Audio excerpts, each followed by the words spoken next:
अस्सलाम वालेकुम स्टूडेंट्स, मैं हूं आपका टीचर मोहम्मद हसन कुरैशी। आज हम स्टार्ट करेंगे एफएससी मैथमेटिक्स सेकंड ईयर का चैप्टर नंबर 3 है इंटीग्रेशन का। एक्सरसाइज 3.1 है। नीचे मैंने अपना WhatsApp number, Viber number, email address और यूट्यूब चैनल का यूआरएल लिख दिया है। अगर आपको कोई प्रॉब्लम हो तो मुझसे कॉन्टैक्ट कर सकते हैं। और जब आप मेरी ये वीडियोज़ देखें इनको लाइक और शेयर करें और मेरे चैनल को सब्सक्राइब करना मत भूलिएगा। आज करते हैं जी स्टार्ट। क्वेश्चन नंबर 2 है और उसका फर्स्ट पार्ट है जो कि हमने स्टार्ट करना है। क्वेश्चन नंबर 2 की जो स्टेटमेंट है वो है जी कि यूजिंग differentials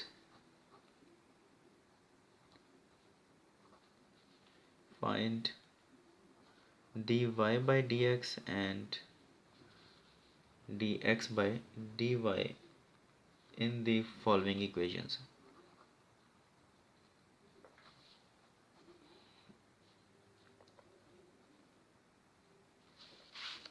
तो क्वेश्चन 1 आ रहा है वो क्या है जी कि x y plus x is equal to 4। Differential हो या डेरिवेटिव, ठीक है, ये एक दूसरे से बहुत ज़्यादा करीब है, इनकी जो प्रॉपर्टीज़ हैं वो सेम है, ठीक है, सिर्फ कंसेप्ट का फ़र्क है इसमें, ठीक है। सोल्यूशन स्टार्ट करते हैं जी। जो रूल उसके अंदर है वही रूल इसके अंदर है, ठीक है। डिफरेंशियल के लिए हमें क्या करना है जी, इसका डिफरेंशियल फाइंड करना है। फॉर डिफरेंशियल्स हमें क्या करना है जी, सिर्फ डी लिखना है, डी बाई डी एक्स नहीं लिखना, ठीक है जी। X y plus x is equal to d into 4, दोनों साइडों पर डिफरेंशियल ले लिया हमने, ठीक है। जिस तरह हम डेरिवेटिव के अंदर करते हैं कि अगर दरम्यान में प्लस आ रहा है दोनों को अलग अलग करेंगे, सेम यही काम जो है वो यहाँ पर करना है हमने। तो क्या आएगा, d of x y plus differential of x is equal to क्या आ जाएगा, डिफरेंशियल ऑफ कांस्टेंट क्या आएगा, 0। यहाँ पर फिर दो चीज़ें मल्टीप्लाई हो रही हैं एक्स और वाई, तो क्या आएगा, प्रोडक्ट रूल लगेगा। फर्स्ट लिख लें एज इट इज़, सेकंड का डिफरेंशियल डी वाई प्लस, फिर अब क्या करना है, सेकंड जो आएगा हमारे पास वो एज इट इज़ आ जाएगा और फर्स्ट का डिफरेंशियल ये भी क्या आ जाएगा, d x is equal to 0, ठीक है जी। अब डी एक्स वाले एक तरफ कर लें, डी वाई वाले एक तरफ कर लें, ठीक है। ये दोनों डी एक्स आ रहे हैं, इन दोनों को इधर ही रहने दें क्योंकि दो आ रहे हैं।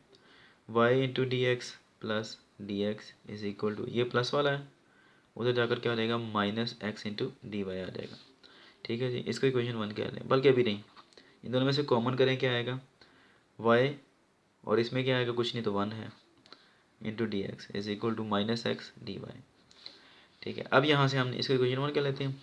अब हमने यहाँ से क्या करना है, d y by d x भी फाइंड करना है और d x by d y भी। सबसे पहले कोई भी कर लें, आपकी मर्ज़ी है, ठीक है। उसने पहले लिखा है d y by d x, तो पहले d y by d x कर लेते हैं। इसी से ले लें, क्या करेंगे, इसको इधर ले जाएं डी एक्स को और इसको उठाकर इधर ले आएँ। साफ ज़रा ये मल्टीप्लाई हो रहा है इसके साथ, ये इसके साथ, तो इधर जब जाएगा तो ये डिवाइड हो जाएगा, ये भी इधर आएगा तो डिवाइड हो जाएगा, माइनस साइन भी साथ आएगा। वाई प्लस 1 ओवर एक्स, ये माइनस साइन यहाँ पर लगा देते हैं, ठीक है जी, is equal to d y और ये इधर आकर क्या आ जाएगा, डी एक्स हो जाएगा। ये आ गया हमारा आंसर 1, ठीक है जी। अब हमने क्या करना है, नाउ फ्रॉम 1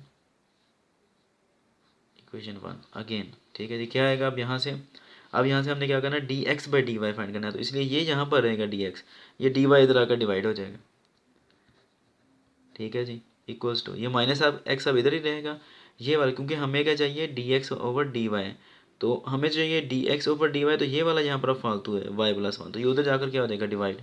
अब वाई प्लस 1 आ गया, एक ये आंसर आ जाता है, सिंपल सी बात है। ये दोनों चीज़ें फाइंड होगी, d y by d x भी फाइंड हो गया, d x by d y भी हो गया। उम्मीद है कि आपको समझ लगी होगी, छोटी सी चीज़ है। हम इंशाल्लाह नेक्स्ट वीडियो में आपसे मिलता हूँ, तब तक के लिए अपना ख्याल रखिएगा, मुझे दुआ में याद रखें। और मैं बुक बना रहा हूँ, लिख रहा हूँ, आई मीन, ठीक है। तो अभी उसे लिखते हुए 5-6 महीने लग जाएंगे, लेकिन जो नेक्स्ट आने वाली क्लास होगी उसके लिए तो अवेलेबल होगी, लेकिन जो अभी स्टूडेंट है उनके लिए अवेलेबल नहीं है ये, ठीक है। बाकी अपनी दुआ में याद रखिएगा। अल्लाह हाफिज़।